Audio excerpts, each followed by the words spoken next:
Hello tout le monde, j'espère que vous allez bien. Pour ma part, ça va super. Je suis très heureuse de vous retrouver aujourd'hui pour un tout nouvel update lecture. J'ai un petit peu de retard dans mes updates lecture, comme très souvent, il est vrai. Là, j'ai quand même 3 ou 4 updates lecture à filmer au total.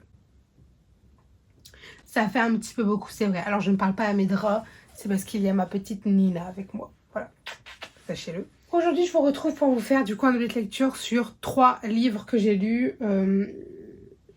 En fait, j'allais dire tout récemment, mais oui, puisque c'est vraiment mes 3 dernières lectures. Voilà, donc on y va de suite. Alors, je vais commencer par les 2 livres qui sont des tomes 1 et je terminerai par la suite de saga. Comme ça, ceux qui n'ont pas lu le tome 1 et qui ne veulent pas voir d'avis sur la suite, comme d'habitude, vous n'aurez qu'à skipper la fin. Donc, je vais tout d'abord commencer par vous parler d'Assistant to the Villain, donc de Anna Nicole Meyer aux éditions Pygmalion dans leur collection Calix. Du coup, ce livre est un coup de cœur. Voilà, je l'ai terminé hier. C'était incroyable. J'ai adoré ma lecture. Honnêtement, elle a été un petit peu ralentie de par le fait que j'ai travaillé pendant les vacances et que le travail était très fatigant. Voilà, honnêtement, soyons honnêtes, je rentrais, j'étais claquée. C'était très prenant et du coup, j'ai pas eu autant le temps de lire. Enfin, j'ai pas eu le temps de lire autant que ce que je voulais. Je pose le livre et je vous l'affiche en photo. Du coup, j'ai vraiment adoré ce livre. Je vais vous faire un petit résumé. Vous savez quoi? Je vais vous lire le résumé parce que je viens de faire un book haul dans lequel je vous ai fait un résumé et c'était quand même assez bancal. C'est-à-dire que oui, le fond y était, mais je suis partie un peu dans tous les sens. Avec une famille à charge, avoir un job pour Evie Sage n'est pas seulement important, c'est vital. Aussi, lorsqu'une mésaventure avec le plus célèbre vilain de René Down se solde par une offre d'emploi, elle accepte. Aucun travail n'est parfait, bien sûr, et Evie commence à s'habituer aux têtes coupées et autres globes oculaires jonchant le sol. Après tout, une bonne situation est difficile à trouver. Mais bientôt, elle soupçonne un sabotage. Quelqu'un veut éliminer son vilain. Et ça, il n'en est pas question. C'est trop bien, puisque du coup, en fait, on va suivre Evie Sage, qui va devenir l'assistante du vilain des contes de fées. Il y a une petite phrase au début qui dit « Et pour vous tous, voici ce que pourrait être selon moi la vie normalement ambiguë de l'assistante personnelle du vilain des contes de fées. » J'aime tellement ce livre. Du coup, honnêtement, je me suis lancée dedans en me disant « J'ai trop envie de le lire. » Je vous explique. En gros, je l'ai acheté en même temps que The Way I Am Now, donc un autre livre. Et je devais d'abord lire ce livre-là, donc The Way I Am Now. Je ne faisais que de penser à Assistant to the Villain en me disant j'ai tellement hâte de le lire, je veux le lire, j'ai envie de le lire. Et du coup, j'ai arrêté de lire The Way I Am Now parce que du coup, je ne m'épanouissais pas dans ce livre et c'est pas un livre que je voulais me gâcher. J'ai donc pris Assistant to the Villain et là, incroyable. J'adore la plume, j'adore l'histoire, j'adore le fond, j'adore les personnages, j'adore tout. Et du coup, c'est vrai que c'est un livre que j'ai adoré, c'est un coup de cœur parce que je ne me suis pas ennuyée à un seul instant. Les points forts pour moi de ce livre, c'est les personnages et leur diversité. C'était incroyable. C'est ce côté un peu enquête, c'est-à-dire qu'on va un peu soupçonner tout le monde et en même temps on soupçonne personne. Il y a tout un travail de réflexion à mener et il y a vraiment pour moi le gros point fort, c'était le mélange des deux. Parce que les personnages plus l'enquête, ça rendait ça mais hilarant. Et il y a franchement ce livre, c'est l'un des rares livres que quand je l'ai lu, je rigolais. Vraiment, je rigolais avec les personnages, surtout au début d'ailleurs. Et pour moi, le plus gros point fort de ce livre, donc c'est vraiment les personnages, et particulièrement le personnage du vilain et de Evie Sage. Pour moi, les deux personnages principaux sont petits oignons. Ils sont incroyables. Honnêtement, je suis fascinée par ces personnages. Je les adore. Bref, là, je pars un peu dans tous les sens. Je vais vous faire un peu mon débrief comme je fais d'habitude. Donc, les personnages, je pense que vous avez compris, gros coup de cœur. L'univers, j'adore parce qu'il est vraiment bien exploité. C'est-à-dire que tu as vraiment un peu l'univers du conte de fées. Donc, les vilains, le roi, les gardes, les dragons, les créatures. C'est incroyable. Tu as beaucoup d'humour. Et ça, j'ai adoré le fait qu'il y ait beaucoup d'humour dans ce livre. On a un personnage qui est quand même assez fort et assez badass, même si quand on dit badass, tout de suite on pense à guerrière, machin. Non, là moi je pense badass dans le sens où c'est une femme dans une époque où les femmes doivent rester à leur place, j'ai envie de vous dire. Et pourtant nous elle va se battre, c'est elle qui va tenir sa famille, c'est elle qui va la mener, etc. Enfin, des personnages forts, emblématiques. On a un univers très bien travaillé. Honnêtement, rien n'est laissé au hasard, tout est pensé dans le moindre détail. C'était trop, trop, trop bien. Et alors la fin, mais la fin de ce livre, mon Dieu, je n'ai qu'une hâte et c'est 100% honnête, c'est d'avoir la suite. Si je pouvais, je la lirais maintenant tout de suite. J'ai tellement aimé ce livre que déjà en sortir, ça m'a un peu brisé le cœur parce que moi j'étais trop bien à côté des personnages. Et à la fin, j'étais en mode non, non, non, non, non, non. Je ne sais pas combien de temps on va devoir attendre, mais à mon avis beaucoup trop, pour avoir la suite. Bref. Je résume parce que j'ai l'impression que mon avis part dans tous les sens, parce que j'ai tellement aimé ce livre qu'en fait j'ai envie de vous en parler à tort et à travers, mais j'aurais peur de vous spoiler. Du coup, c'était un livre excellent, avec des personnages excellents, avec de l'humour, de l'intrigue. On ne s'ennuie jamais, puisqu'il y a toujours quelque chose. C'est-à-dire que même quand on n'est pas dans la recherche de qui est cette personne qui veut du mal au vilain, etc., et ben, il y a toujours plein de trucs qui se passent. Il y a des relations qui se nouent.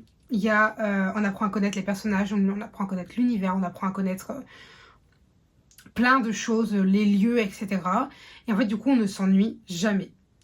Voilà, on ne s'ennuie jamais. En bref, ce livre est un coup de cœur.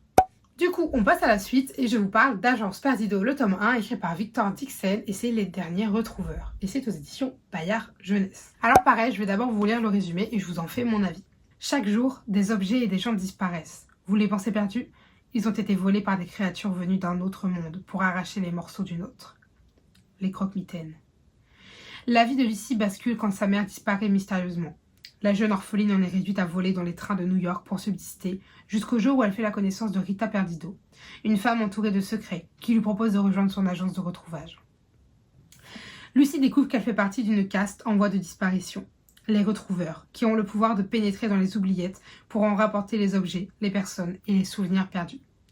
Persuadée que sa mère a été enlevée par un croque-mitaine, Lucie se lance à sa recherche. Mais à mesure que s'éteignent les derniers retrouveurs, les croque-mitaines gagnent en puissance et préparent leur effroyable revanche contre la surface. C'est du coup le premier roman typiquement jeunesse de Victor Dixon, en tout cas je crois. Et j'ai adoré sa patte dans la jeunesse. Je vous donne mon avis tout de suite. Alors ce n'est pas un coup de cœur, mais c'est une excellente lecture. J'ai passé un très bon moment dans ce livre et je crois que je ne suis pas restée très longtemps. D'ailleurs je l'ai lu en 4 ou 5 jours. Globalement, je vais le faire un peu par étapes comme je fais parce que sinon je sens que je vais me perdre. Les personnages de ce livre, je les ai trouvés très bien construits, très bien pensés. Après, ça reste du jeunesse, donc on va pas chercher à creuser plus que ça. On va pas... Voilà. Après, je pense qu'il y a des personnages qui n'ont pas encore été exploités et qui le seront dans la suite. En tout cas, c'est mon avis. Mais ça reste de la surface. Après, c'est un tome 1, donc je ne sais pas si c'est parce qu'on est dans le tome 1 et que du coup, on n'a pas cherché à gratter plus que ça. Connaissant Victor Dixon, ça m'étonnerait pas. Et en même temps, vu que c'est du jeunesse, pour moi, du jeunesse, on pousse quand même un peu moins ce côté de fouiller les personnages, etc. Donc, ça reste des personnages très agréables à lire. Ça reste des personnages qui sont quand même relativement variés, c'est-à-dire des... Ce que j'entends par variés pour le coup, c'est des méchants, des gentils, des on ne sait pas trop. Il y a des personnages qui vont se greffer tout au long de l'histoire. On va rencontrer des monstres plus ou moins méchants. Enfin, c'est très intéressant. J'ai vraiment beaucoup, beaucoup, beaucoup aimé ce côté oubliette. C'est-à-dire que j'ai vraiment aimé cette idée que ce qu'on perd, c'est pas vraiment perdu, mais c'est volé et qu'en fait, c'est des croque-mitaines. En fait, globalement, j'ai beaucoup aimé le fait que le mythe, est-ce que je peux vraiment dire le mythe? On va dire que le mythe du croque-mitaine soit repris par Victor Dixon et soit repris comme il l'a repris. Parce que j'ai vraiment trouvé ça hyper intéressant. Et globalement, l'histoire, donc l'intrigue de l'histoire, je l'ai trouvée très intéressante. Avec du recul, c'est vrai que des fois, elle était peut-être trop présente. Genre, comment vous expliquer? C'est-à-dire que y avait tellement de choses à exploiter et à découvrir dans l'univers que je me suis dit, des fois l'intrigue prend le dessus et en même temps c'est normal, c'est le but, c'est un jeunesse, on peut pas s'éparpiller non plus sur 15 000 choses. Et pour moi, je pense que, encore une fois, vu que c'est un tome 1, on aura le temps de revenir sur l'univers. Et je pense que le tome 1 voulait juste en fait nous initier à cet univers et nous mettre en bouche le futur. Parce que je pense que du coup, il va y avoir pas mal de choses qu'on va découvrir ou redécouvrir et je pense qu'on va s'appesantir dessus plus tard. Globalement, ce livre, je l'ai quand même très bien aimé. On a des très bons personnages. Alors ça reste de la jeunesse, donc il faut aimer la jeunesse. Mais pour un livre jeunesse, on a des très bons personnages qui sont bien travaillés. On a un univers complexe, travaillé, riche et quand même accessible. Hein. On a quand même un peu ce côté frisson, puisque personnellement je l'ai lu du coup au début du mois d'octobre. Je voulais mettre un peu dans un mood Halloween. Et quand on va rencontrer certains croque-mitaines, quand on va arriver dans les oubliettes, il y a parfois ce petit côté angoissant. Ça reste très léger, hein, évidemment c'est pas de l'horreur, mais je trouve ça hyper intéressant qu'il arrive à nous faire ressentir ce genre de choses. Et globalement en fait je dirais que c'est du Victor Dixon. Donc c'est un tome 1 excellent qui est prometteur. Je pense qu'on a un univers riche qui va s'ouvrir à nous. On a des personnages complexes et on a des personnages qui vont être introduits puisque il y a clairement des personnages, on nous en a parlé et je pense qu'ils vont réapparaître plus tard et qu'ils auront leur importance. Et j'adore l'univers. Voilà, pour moi le gros point fort de ce livre c'est ce côté oubliette, c'est-à-dire la réécriture du mythe. C'est pour moi ce qui a matché à 100%. Voilà, donc globalement une très bonne lecture, c'est ça que je suis en train de vous dire.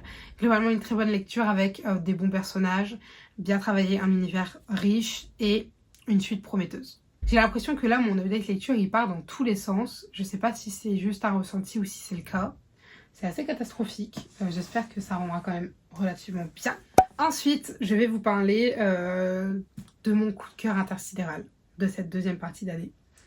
Alors, pas de panique, il n'y aura pas de spoil ici. Je pense que quand le tome 3 sortira et que je l'aurai lu, je ferai un update lecture sans spoil et qu'après je ferai un peu mon avis sur les 3 premiers tomes avec du spoil parce que ça va, là j'ai une amie, je l'ai incitée à lire les tomes donc déjà sortis et elle est en kiff aussi et du coup on a pu en discuter et on a plein de théories et tout. Mais rassurez-vous, il n'y a pas de spoil ici puisque je vous parle d'Iron Flame, donc de Rebecca Yarros aux éditions Hugo Roman dans la collection Romantasy et c'est le tome 2 de Fourth Wing. Alors Fourth Wing, pour ce qui est de vous introduire un peu l'univers, on est dans un monde en guerre. Et on va du coup nous suivre Violette Sorrengail, donc la fille de la générale Sorrengail, qui est du coup la générale de quoi? Eh bien de l'Académie de guerre de Navarre. On est dans un monde où il y a des sortes de castes, c'est-à-dire qu'il y a les fantassins, les cavaliers et les scribes. Et Violette était destinée depuis toujours à suivre les traces de son père et devenir une scribe. Sauf que sa mère va l'obliger à rentrer dans le cadran des cavaliers. Cavaliers de quoi? Eh bien de dragons. Et oui, messieurs, dames, de dragons. Et du coup, Violette, elle est quand même assez particulière puisqu'elle est extrêmement fragile. Elle a les articulations extrêmement fragiles, les os fragiles. Et du coup, c'est vrai que c'était pas forcément le cadran qui lui était prédestiné, disons.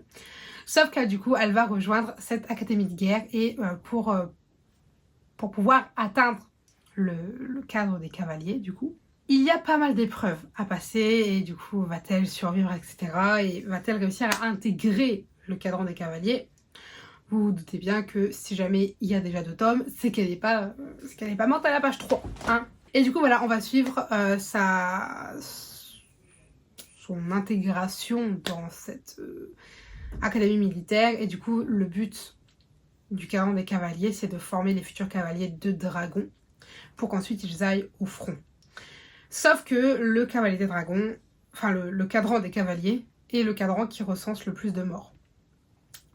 Globalement, parce que là j'ai l'impression que je vous vends pas du rêve, mais j'ai plus le résumé du tome 1 sous la main, donc ça va être compliqué. Pour moi, le point fort de ce livre, c'est que il y a des combats, il y a de l'intrigue, il y a un ennemi tout over. Il y a des pouvoirs, il y a des dragons, s'il vous plaît, il y a des dragons. Il y a le côté académie. Et il y a tout ce côté de il faut lutter pour survivre. Tu vois, il n'y a pas vraiment d'entraide à part entre escouades. Enfin, ce livre, il est incroyable, il est dans mes veines, d'accord? C'est incroyable. Je suis vraiment pas sûre de vous avoir vendu du rêve avec mon résumé. Sachez que mon avis du tome 1 est disponible sur la chaîne. Je le vends beaucoup mieux déjà. Et si jamais ça vous intrigue, sachez que c'est un énorme banger, c'est un coup de cœur. Tous ceux que je connais qui l'ont lu ont adoré. Mais c'est incroyable, d'accord? Et du coup maintenant passons au tome 2. Pas de résumé, juste mon avis. Ah, le tome 2, d'accord? Ça va être rapide parce que du coup je ne peux pas vous spoiler, je ne peux pas trop vous en dire. Mais je vais faire de manière brève. Les personnages, une dinguerie. C'est toujours aussi bien, c'est toujours aussi incroyable, c'est une pépite, d'accord? On en découvre, on en perd, on en retrouve, on en suit qu'on suit tout le temps. Les personnages, incroyables, toujours aussi bien travaillés, toujours aussi intéressants, toujours aussi complexes, c'est trop bien. Les personnages, top. L'histoire, donc l'histoire, l'intrigue, on va dire un peu les deux. Incroyable, incroyable, d'accord? C'est hyper intéressant puisque il y a tellement de rebondissements à la pelle. Vraiment, ce livre, le nombre de fois où j'étais devant et je faisais... J'étais en mode... Oh, mon Dieu. Et à l'époque, j'envoyais des snaps à une amie qui n'avait pas encore lu ni le tome 1 ni le tome 2 du coup. Et vraiment, je voyais juste ma tête en mode... Moi, encore choquée devant ce qui s'est passé. Et franchement, j'ai dû en envoyer une dizaine, je pense. Et vraiment, ce livre, c'est une pépite. Troisième point, les dragons. Toujours aussi agréable d'avoir des dragons si bien pensés, si bien travaillés, si bien amenés dans un récit. Les dragons, pépitas. Pépitas. L'univers toujours aussi dense, toujours aussi complexe, toujours aussi peuplé, riche. Genre, c'est incroyable. D'accord? Pour moi, c'est un univers qu'il faut découvrir.